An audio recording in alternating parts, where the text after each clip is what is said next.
Hello students, history में chapter number 1 कर रहे हैं और चैप्टर 1 नंबर 1 का हम थर्ड पार्ट पे आए हुए हैं। थर्ड 3.2 जो आपकी बुक का आपको पेज नंबर 15 मिलेगा एनसीईआरटी में, hunger, hardship and popular revolt. अब जब रिवोल्ट हो रहे थे पूरे यूरोप में 1830 से 1848 के बीच का टाइम पीरियड आ रहा है, उसमें तो हंगर भी आया, भुखमरी भी आई, हार्ड शिप भी आई, यानी कि काम का बहुत ज़्यादा प्रेशर भी आया, लोगों पे प्रॉब्लम्स भी आई और रिवोल्ट भी हुआ। किसका? आम लोगों का रिवोल्ट भी हुआ। वो उसके पीछे क्या कारण हो गए थे? 1830 the 1830 were year of great economic hardship in Europe. Europe में बहुत भारी प्रॉब्लम्स लेकर आया था 1830 का ईयर जो था। ठीक है, 19th सेंचुरी में आप ये कह सकते हो कि पूरे यूरोप में जनसंख्या बहुत ज़्यादा इंक्रीज हुई थी, पॉपुलेशन बहुत ज़्यादा बढ़ गई थी। ठीक है, अब पॉपुलेशन बढ़ने के बाद क्या हुआ? In most countries there were more seekers of job than employment. ज़्यादातर जगह पे क्या हुआ कि जितनी जॉब थी, एम्प्लॉयमेंट जो अनएम्प्लॉयमेंट है वो बढ़ता जा रहा था, लोगों के पास नौकरियां कम थी, लोग भूखे पड़ मर रहे थे। ये यूरोप की कंडीशन थी 1830 की। ठीक है, population from rural area migrate. गांव के लोग जो थे वो क्या हो गए थे? माइग्रेट हो रहे थे। कहाँ पे आ रहे थे वो लोग? सिटीज़ में आ रहे थे। तो सिटीज़ क्या हो रहा था? ओवर क्राउडेड हो रहा था, बहुत ज़्यादा भीड़ हो रही थी इसलिए सिटीज़ में, और स्लम एरिया ज़्यादा बन रहे थे। स्लम एरिया मतलब उनको रहने के लिए जब जगह नहीं मिल रही थी तो वो झुग्गी झोपड़ी बना के उसमें रह रहे थे। ठीक है, यानी कि 1830 की अगर हम बात करें तो पॉपुलेशन यूरोप में बहुत तेज़ी से बढ़ रही थी, भुखमरी ज़्यादा हो रही थी, एम्प्लॉयमेंट नहीं था लोगों के पास। तो गांव के लोगों ने, रूरल एरिया के लोग शहरों की तरफ माइग्रेट होने लगे, ओवर क्राउडेड होने लगा शहर और स्लम्स बढ़ने लगे। Small producers in town were often faced with stiff competition from imports of cheap machine made good from England. अब स्टिफ कंपटीशन होता है, बहुत ज़्यादा कंपटीशन होने लगा किस किस के बीच में?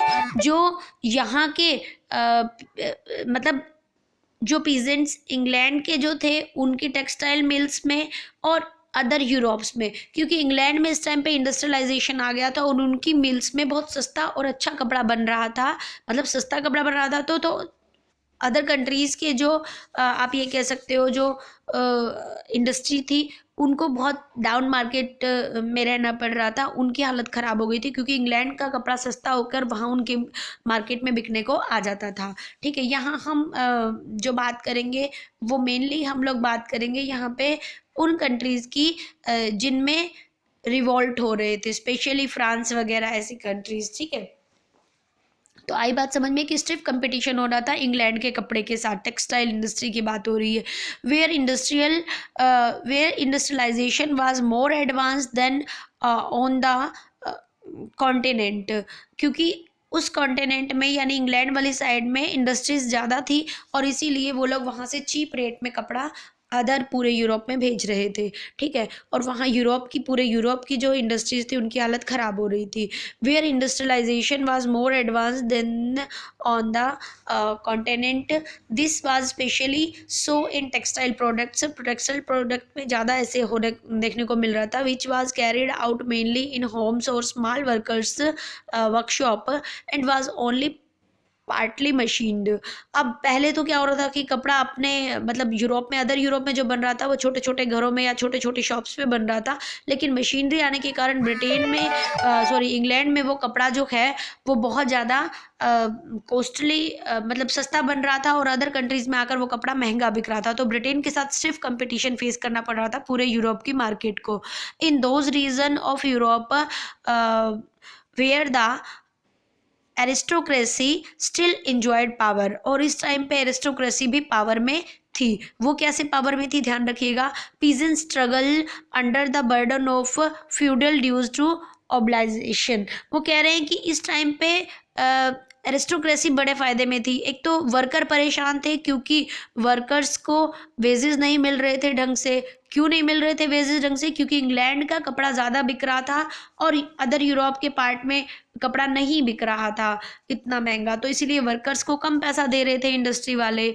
और दूसरा क्या हो रहा था, पीजेंट्स से भी जो है वो टैक्स ज़्यादा ही वसूल किया जा रहा था, उन पे ज़्यादा बर्डन था, फ्यूडल सिस्टम चल रहा था, ठीक है। तो इसीलिए पीजेंट्स भी बहुत परेशान थे। The rise of wait a minute, उन्होंने कहा है,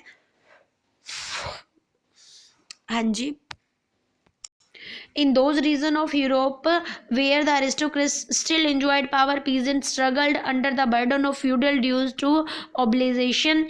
The rise of food price or a year of bad harvest led of widespread pauperism in town and countries.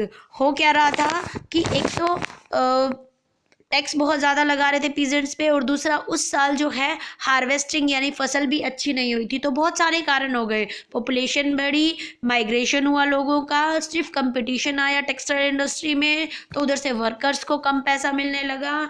दूसरी बात क्या होने लगी, पीजेंट्स के ऊपर एक्स्ट्रा बर्डन लगने लगा फ्यूडल सिस्टम के ड्यूज़ का, उनके टैक्सेस का, ठीक है। और तीसरा क्या हुआ कि इस साल हार्वेस्टिंग भी अच्छी नहीं हुई, यानी कि फसल भी अच्छी नहीं हुई। तो इस टाइम पीरियड में आप ये कह सकते हो कि पूरे यूरोप की हालत जो है वो बहुत ख़राब हो गई थी और सारी जगह रिवोल्ट हो रहा था, ठीक है। The year of 1848 was one such as food shortage and wide spread unemployment brought the population of Paris out of the roads.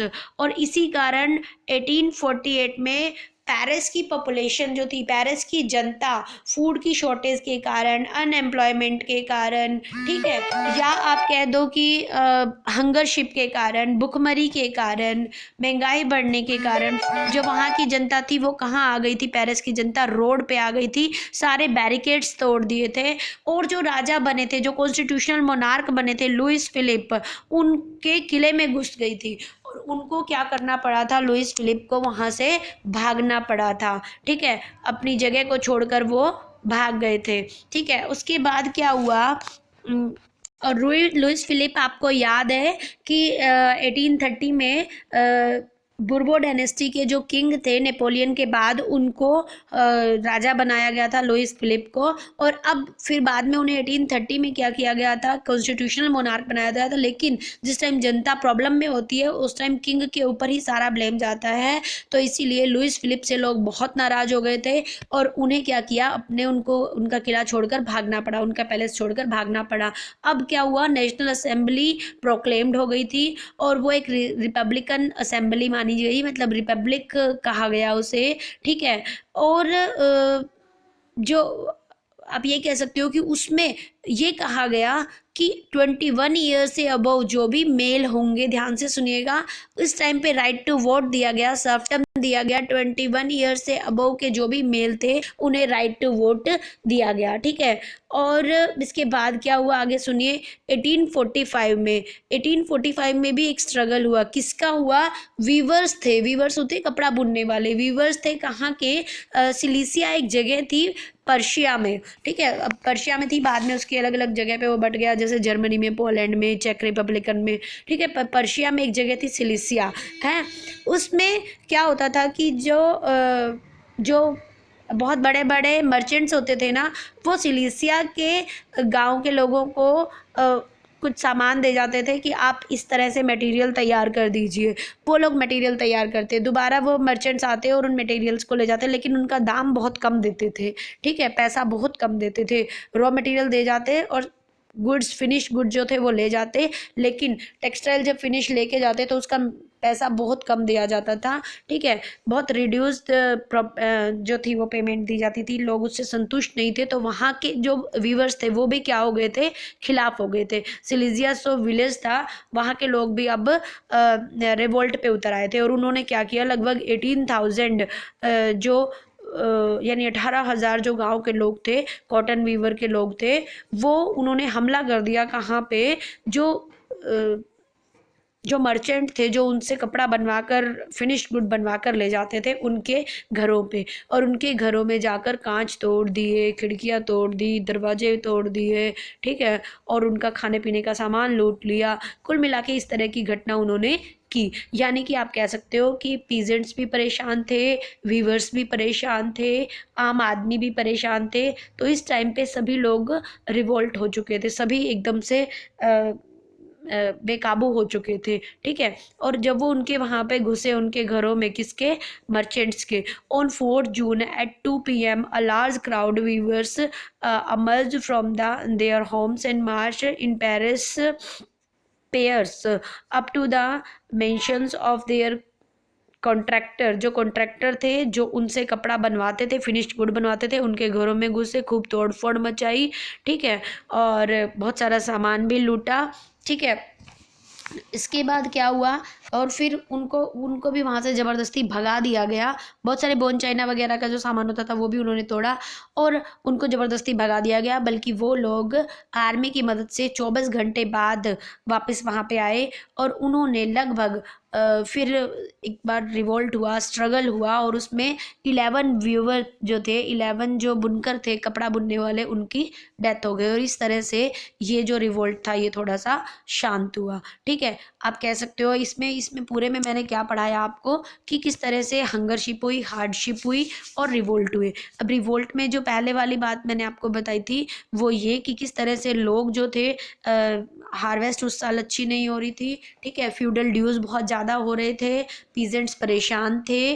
ठीक है, और जो वर्कर थे इंडस्ट्रीज़ के, टेक्सटाइल इंडस्ट्रीज़ के, उनको भी वेजेस कम मिल रहे थे क्योंकि ब्रिटेन की जो इंग्लैंड के कंपनीज थी उनका माल सस्ता आ रहा था और इसीलिए इनका माल कम जा रहा था। ठीक है, तो एक तो वर्कर्स जो थे कॉटन मिक्स मिल के वो परेशान थे। दूसरा आप कह सकते हो कि जो खेती अच्छी नहीं हुई थी उस साल, हार्वेस्टिंग अच्छी नहीं हुई थी, तो पीजेंट्स दुखी थे। पीजेंट्स इसलिए भी दुखी थे क्योंकि फ्यूडल ड्यूज हो रहे थे, यानी टैक्सेस लगाए जा रहे थे। ठीक है, और तीसरा मैंने बताया कि सिलीसिया के जो वीवर्स थे वो भी स्ट्रगल कर रहे थे। ठीक है, और इस तरह से कुल मिलाकर सभी जगह पे स्ट्रगल का माहौल था। और इन सब में क्या हुआ, इन सब में आप कह सकते हो कि सब ने अपने अपने तरीके से रिवोल्ट में पार्टिसिपेट किया। नेक्स्ट हम जो करने वाले हैं टॉपिक वो हमारा है 1848 में the revolution of rebels. Rebels कौन थे याद है आपको? एक एरिस्टोक्रेट्स थे, एक राइबल्स थे। तो उनके बीच में जो मिडिल क्लास के लोग थे उन्होंने क्या क्या किया, ओके, वो हम नेक्स्ट वीडियो में पढ़ेंगे। Thank you.